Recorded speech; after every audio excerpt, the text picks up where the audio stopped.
আপনি কি করেন? আমি আমি শুধু রান্না করি। সকালে রান্না করি, দুপুরে রান্না করি, রাতে রান্না করি। সারাদিন শুধু রান্না আর রান্না করি।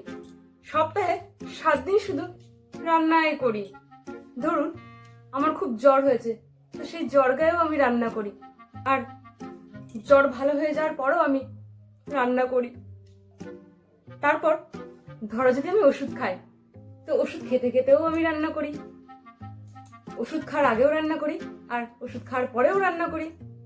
হ্যাঁ, রান্না করতে করতে যদি আমার কলিজা, ফুসফুস, হৃৎপিণ্ড সবকিছু বার হয়ে যায়, তাও আমি শুধু রান্না করি।